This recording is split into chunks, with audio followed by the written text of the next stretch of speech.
बौद्ध भिक्षूंसोबत लैंगिक संबंध ठेवून नंतर त्यांचे फोटो आणि व्हिडिओ वापरून ब्लॅकमेल करून पैसे उकळणाऱ्याच्या गंभीर आरोपाखाली थायलंडमधील पोलिसांनी मिस गोल्फ या नावाने ओळखल्या जाणाऱ्या एका महिलेला अटक केली आहे. या महिलेकडून मिळालेल्या माहितीवरून असं समोर आलं आहे की ती गेल्या 3 वर्षांपासून भिक्षूंना जाळ्यात ओढून त्यांच्याकडून कोट्यवधी बाद स्वरूपात पैसे मिळवत होती. तिच्या घरातून पोलिसांनी 80,000हून अधिक फोटो आणि व्हिडिओज, अनेक मोबाईल फोन आणि आर्थिक व्यवहारांची कागदपत्रे जप्त केली आहेत.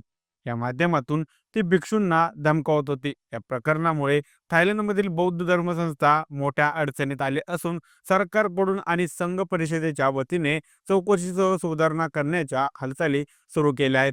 बौद्ध धर्मीय देशात अशा प्रकारच्या गाजावाजा झाल्याने नागरिकांमध्ये नाराजी पसरली असून धार्मिक संस्थांमध्ये पारदर्शकता आणण्याची मागणीही वाढली आहे. या सगळ्या प्रकरणाचा सविस्तर आढावा घेऊया आजच्या या व्हिडिओच्या माध्यमातून. नमस्कार, मी सनी आणि तुम्ही पाहताय दैनिक राज्य लोकतंत्र. थायलंडमध्ये सध्या एक खळबळजनक प्रकार समोर आलेला आहे, ज्यात मिस गोल्फ या टोपण नावाने ओळखल्या जाणाऱ्या एका महिलेवर गंभीर आरोप करण्यात आलेले आहेत. या महिलेने गेल्या 3 वर्षांमध्ये तब्बल 3,850 लाख बात म्हणजे जवळपास $119 लाख इतके पैसे कमवले आहेत, असे पोलिसांचं म्हणणं आहे. ही रक्कम तिने बुद्ध भिक्षूंना फसवून आणि ब्लॅकमेल करून मिळवली असा आरोप केलेला आहे. थायलंडमधील ही घटना केवळ आर्थिक फसवणुकीपुरतीच मर्यादित नाही, तर बौद्ध धर्मसंस्थेतील प्रतिष्ठेवर ही मोठी आघात आहे. या प्रकरणाची सुरुवात कशी झाली ते पाहूया. या प्रकरणाचा उलगडा 2024च्या जून महिन्यात झाला. बँकॉकमधील एका मठाच्या प्रमुख भिक्षूंनी अचानक भिक्षू जीवन सोडलं.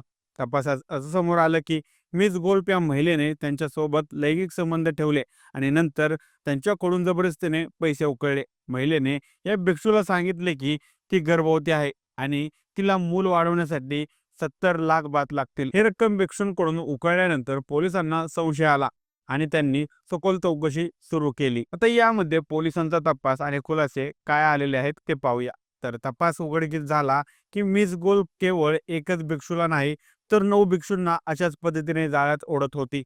पोलिसांनी सांगितलं की या महिलेकडे 80,000पेक्षा जास्त फोटो आणि व्हिडिओ सापडले आहेत, जे तिने भिक्षूंना ब्लॅकमेल करण्यासाठीच वापरले होते. तिच्या घराची झडती घेतल्यानंतर अनेक मोबाईल फोन, बँक कागदपत्र आणि ऑनलाईन जुगार संबंधित पुरावे मिळाले.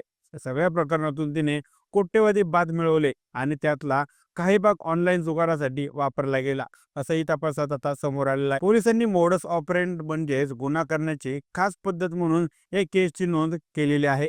थायलंडमध्ये बौद्ध भिक्षूंना खूप आदर दिला जातो. देशातील सुमारे 90% लोक बौद्ध धर्माचे अनुयायी आहेत. अनेक तरुण पुरुष पुण्य कमावण्यासाठी काही काळासाठी भिक्षू होतात, पण गेल्या काही वर्षात या धर्मसंस्थेवर अनेक गंभीर आरोप झालेले आहेत. 2017मध्ये विराफोल सुकोफोल या प्रसिद्ध भिक्षूंवर लैंगिक अत्याचार, फसवणूक आणि आर्थिक गुन्हे केल्याचे आरोप झाले आहेत. यांची चर्चा आंतरराष्ट्रीय स्तरावरही झाली आहे. 2022 मध्ये फेचावून प्रांतातील एक मंदिरात 4 भिक्षूंनी अंमली पदार्थांमुळे अटक करण्यात आली होती. त्यानंतर या मंदिरात एकही भिक्षू शिल्लक राहिला नाही. या घटनेमुळे थाई बौद्ध संस्थेच्या शिस्तीवर आणि व्यवस्थेवर गंभीर प्रश्न उपस्थित झाले आहेत. तज्ञांच्या मते या संस्थेतील कडक उतरंड आणि वरिष्ठ भिक्षूंचा अधिकार यामुळे कनिष्ठ भिक्षूंना काही चुकीचं बोलण्याचीही भीती वाटत आहे.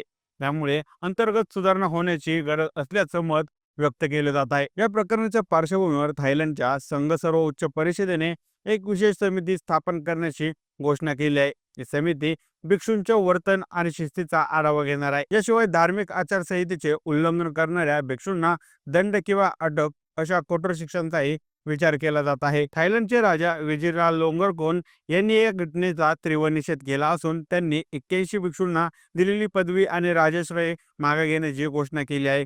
यासाठी जुना राजादेशही रद्द करण्यात आलेला आहे.